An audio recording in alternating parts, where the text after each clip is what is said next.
This chocolate here, this coffee here is like, it's my favorite coffee of 2020. It got delivered just before Christmas, and it's a little bit more on the pricey side, $22 for 225 grams, but it still tastes amazing a couple weeks later, or a week later. And it's just so forgiving. Like, I can brew this in any way and it will just taste good. It won't taste overly bitter or have any like bad flavors. So this one time I poured half of the water and I forgot I was even making a cup of coffee, walked away, came back a couple minutes later and then poured the rest of the water, and the coffee still tasted great, still turned out great.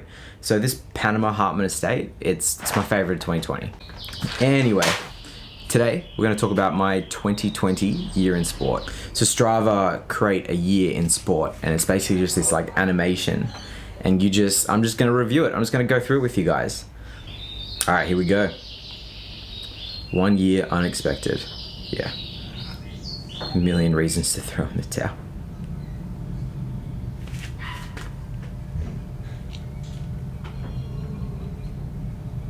$312 active days. So I take a rest day every Monday. That makes sense.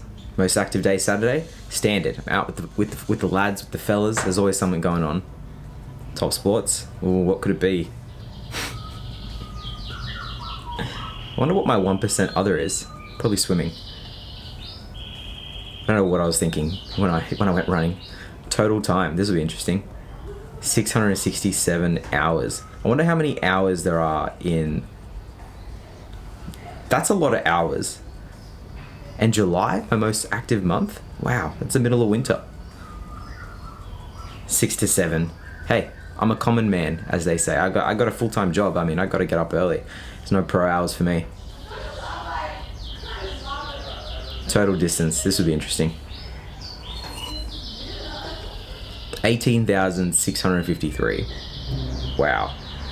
That's more than I've done with my car last year. Probably because I was working from home, but that's saying something. 191 kilometers longest ride. That was a great day. We rode from Sydney to Kiama. Average pace. This is running. This is not really applicable right now. Next. Average speed. Here we go.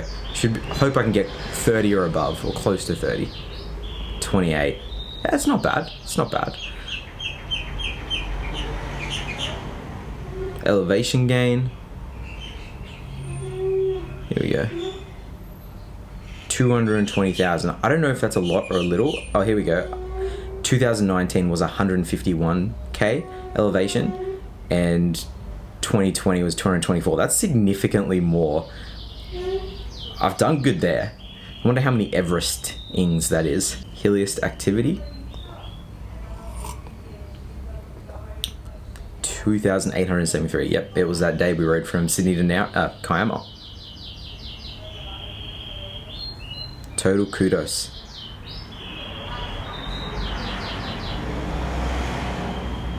I've given 1,950 and received 9,678.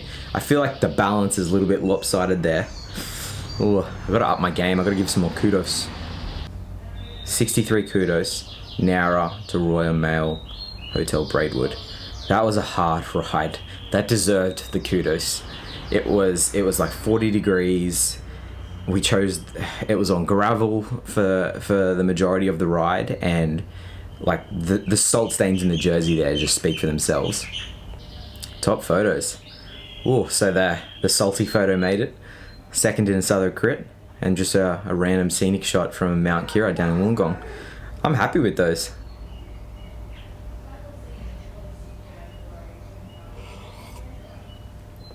And my totals. Reflecting on 2020, it was a great year for riding. I mean, I was working from home for the majority of the year, which means I had a little extra time every day up my sleeve to do extra riding in the morning.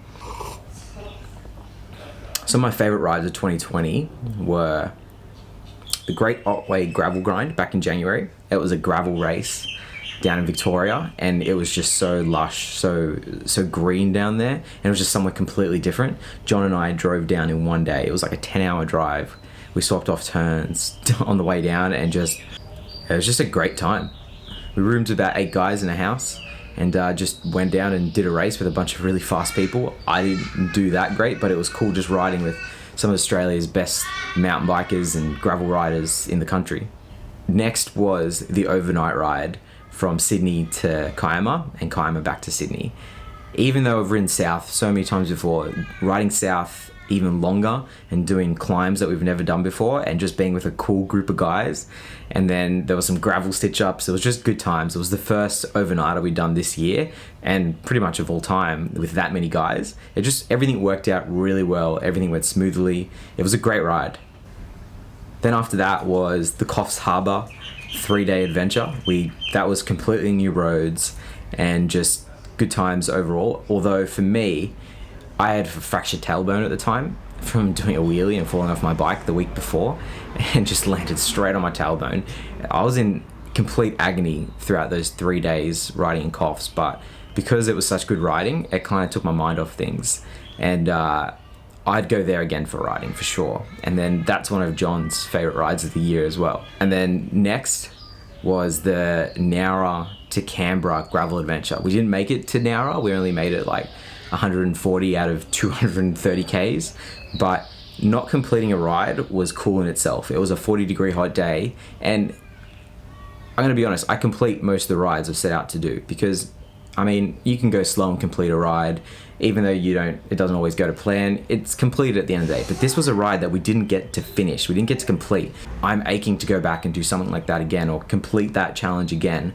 So that's why it's so memorable, and it's just the pain that I experienced that day in the heat it was visceral. It was so much. Like, how many times have you ever been riding that you just cannot go on any longer because the conditions are just that intense and that bad? And that's what that ride was. John and I both called it quits, and we got to lift back to Sydney, and that was it. So 2021 will be the year where we complete that, I think. Hey guys, Editing Chris here. If you've gone to this far in the video and you're still watching, I just want to say thank you. You are a loyal subscriber. This was filmed first thing Monday morning, and I just want to say I don't think it's the most riveting and exciting video I've ever filmed. I haven't brought the energy. So thanks again. Back to the video. Anyway, that's a bit of my review of my 2020 year in sport and some of my favorite rides of the year. Catch you guys tomorrow.